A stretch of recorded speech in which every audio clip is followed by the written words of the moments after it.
All right, we are practicing for the fall major. We're practicing for the rookie division, and we're just going through the holes. We've had an opportunity to play all of the holes. I've uploaded some videos showing some of the ways to play them. On this particular hole, we've shot this hole in a couple different ways. We came down into this area right here with a quarterback and with a extra mile, and we got past the trees right here so that we had a clear shot. We were in the shadow, and that gave us a clear shot to go right to the green. The way that it worked out over here was we were in our long iron range, and so I came out here with a big topper and a Titan and got out far enough. I was still in my long iron range, but the opponent that I played against had a 4-power ball and an extra mile, and they got to within their minimum short iron. So this might be one of those holes to pull out one of those 4-power balls and a big topper and come at it from this side to try and get into your short iron range and really get out there in short iron range. But this hole right here has definitely got eagle written all over it. We definitely want to try and eagle out all these par 4s, and this one right here might be the hardest of the bunch because I don't know if you're going to get any closer than being able to hit a chip shot. So you're going to have to sink that chip shot on this in order to make this one. Hole number 2, one of the new par 3s. I was coming at this with a power 1 ball. I tried it originally with a power 2 ball and a Guardian, and my red line was down here by the sand, so I had plenty of maneuverability. I had plenty of maneuverability on the bottom and on the top as far as the red line, so you want to bring the ball that's best for the club level that you have. But I'm going to come at this straight at it with a Guardian and try and backspin it in. I'm not going to deal with trying to hop over the sand. Hole number 3. This is another big topper hole. I played an opponent that had an extra mile Kingmaker X, and they got out into this area right here. And we used a big topper, and we got just right on the edge of the shadow.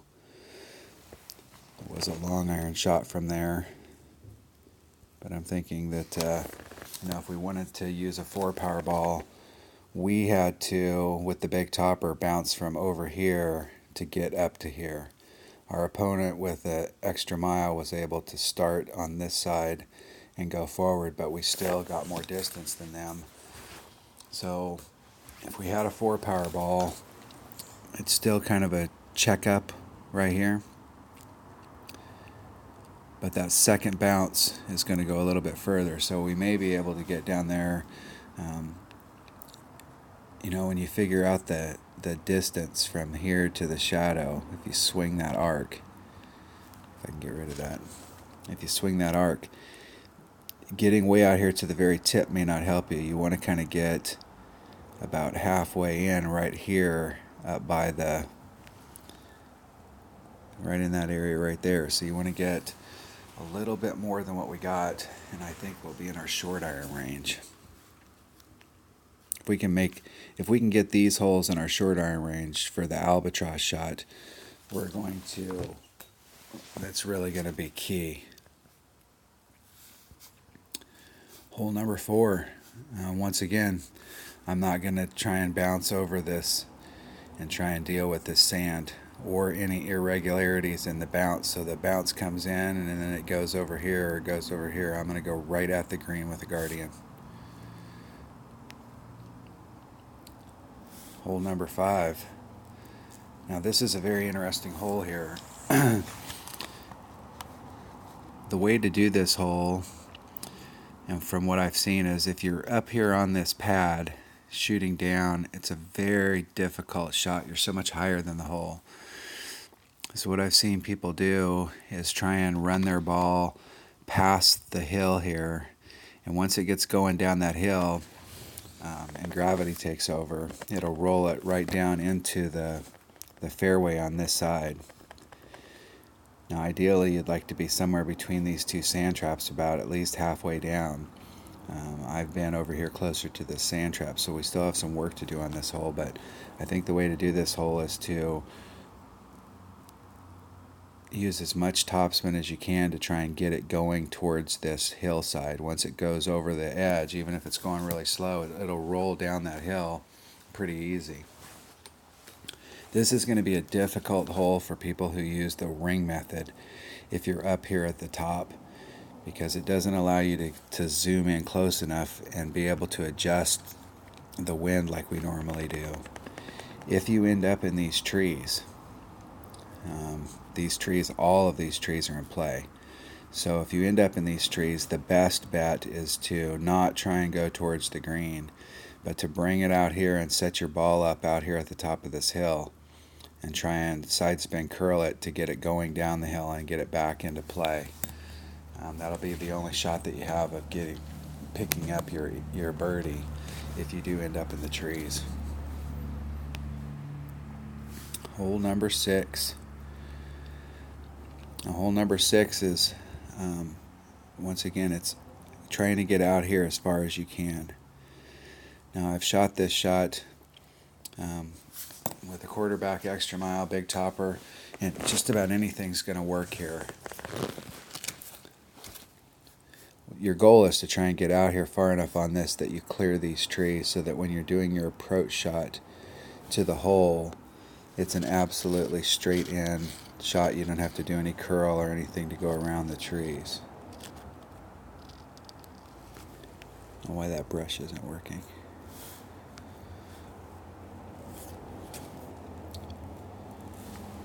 So let's see, this is hole number 6. So my notes on hole number 6 were extra mile, tighten, take off wind, full power, full overpower, half right curl.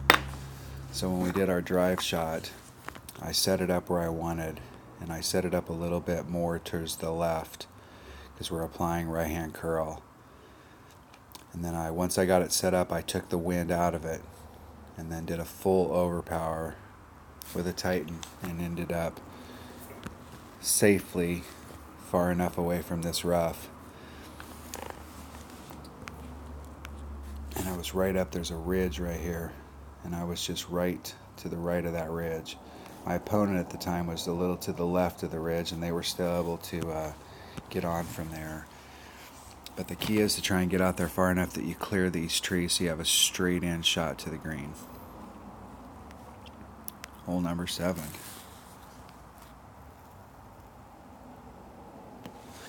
Now I tried this shot, and I haven't found the other video yet.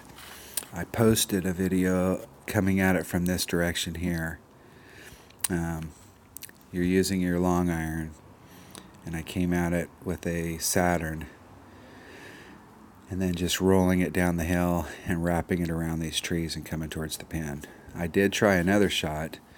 If you look at where the tee box is at here, so you have a pretty clear shot coming right to this side of the green right here. And I did try a shot where I came in from this side right here and was able to start my ball off on the green, and then it was just a matter of trying to figure out the right direction to get to the hole.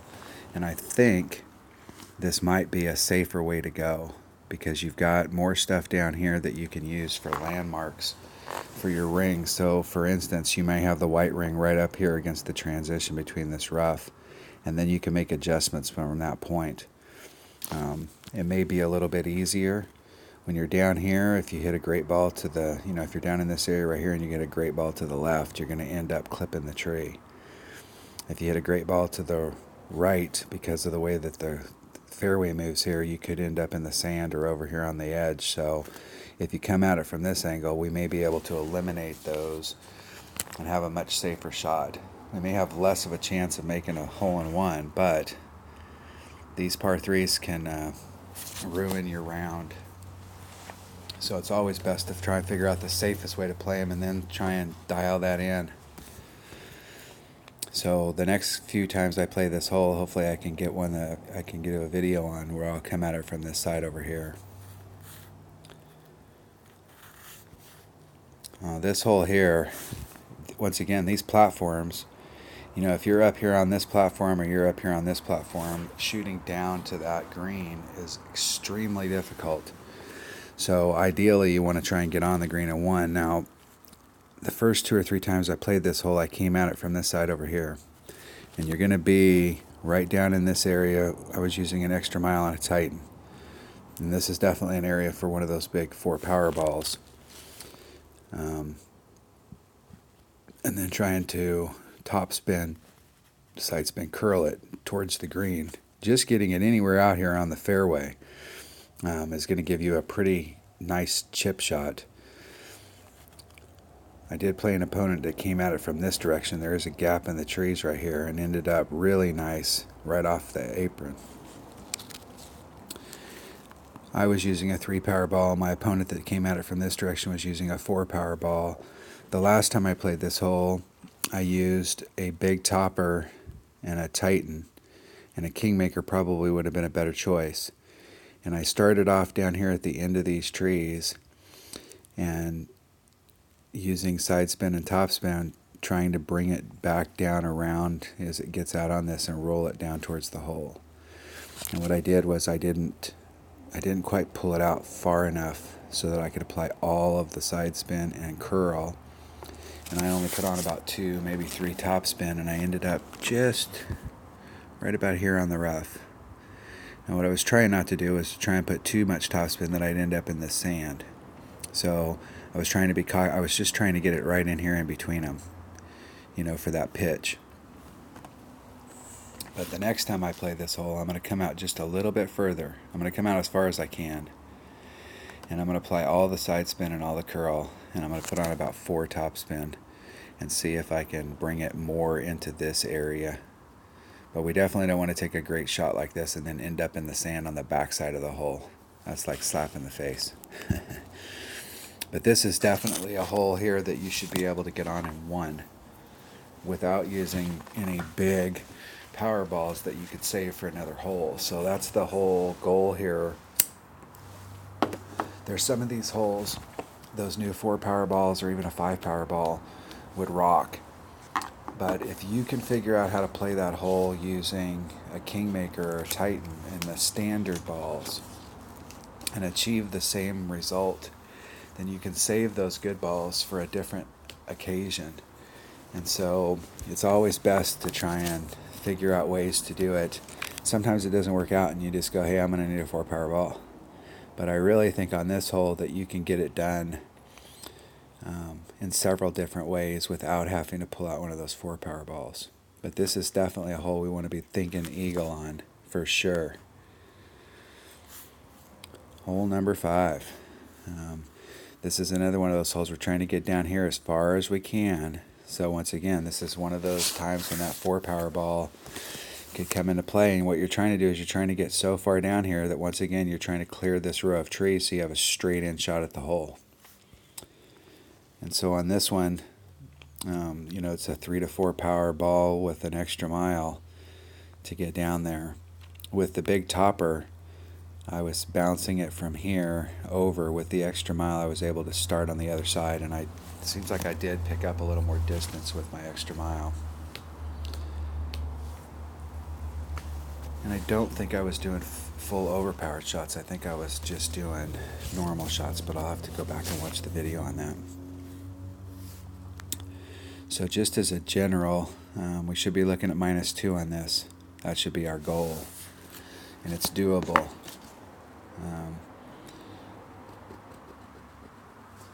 But of the par 4s, this one's going to be a little harder because you will have to do a chip-in shot. So we'll write it down as a birdie hole.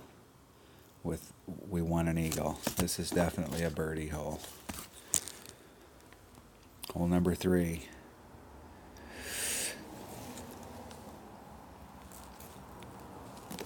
This is definitely an eagle hole with a huge albatross opportunity. I mean, you're going to have a really nice look at albatross. So, I mean, it's possible that you could get a 3. But you're really,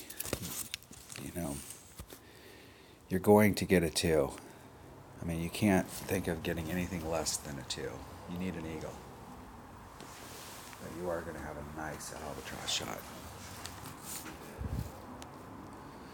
Hole number 4. We're looking at birdie. Hole number 5. This is definitely one of those holes that you've got to get an eagle on it. You know, one of these par 4s you've got to get down so you can get eagles on them. You really need to get at least one, if not 2 of them, where you're consistently getting eagles. I mean, it's an eagle shot. I mean, it's an easy birdie.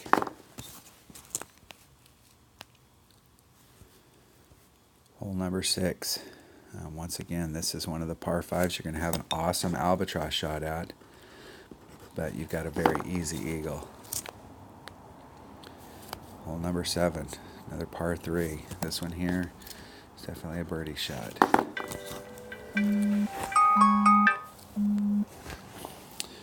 Hole number 8. This hole here is definitely an eagle hole. I mean, we're looking for the birdie, but we absolutely have to get an eagle on one of these par 4s that you can drive the green, and this is there's 2 of them that you can actually end up either on the green or right off, and this is going to be a hole that we're definitely going to need to get eagle on. Hole number 9, once again, you've got a great albie shot. So all of these par 3s, they're pretty easy eagles. So I mean, just like if we just got the eagles on the par 5s, we're looking at 9, 10, 11, 12 as a minimum score. And we've got 12, 13, 14, 15, 16, 17, 18 as a top score. So you're looking at the swing of 24 to 36, and I'd say on the weekend round, people are going to be picking up at least 3 of those in a turn. So we're probably looking at if you're playing in the rookie division and you're playing in the rookie bracket, or you're just playing against rookies, a 24 to 26 is probably going to get it done. If you're playing in the pro, you're probably looking at having to shoot a 26 plus in order to be in the top 5. And I'd say expert's going to be somewhere in that same range between 26 and 28. And the Masters bracket of the rookie division is probably going to be somewhere in that same neighborhood. But I'm not going to be surprised if on the weekend round, once people really start dialing this in and we start getting into packs of much better players, if we don't see some 30s popping up. This course is definitely a course that you can attack on every hole. All right, that was just a little bit of a recap. We haven't played any of the qualifying rounds. They gave us all brand new holes for this major. So we're just practicing the holes, waiting for the tournament to start on Monday so that we can go out there and see what kind of scores we can post. Thanks for watching.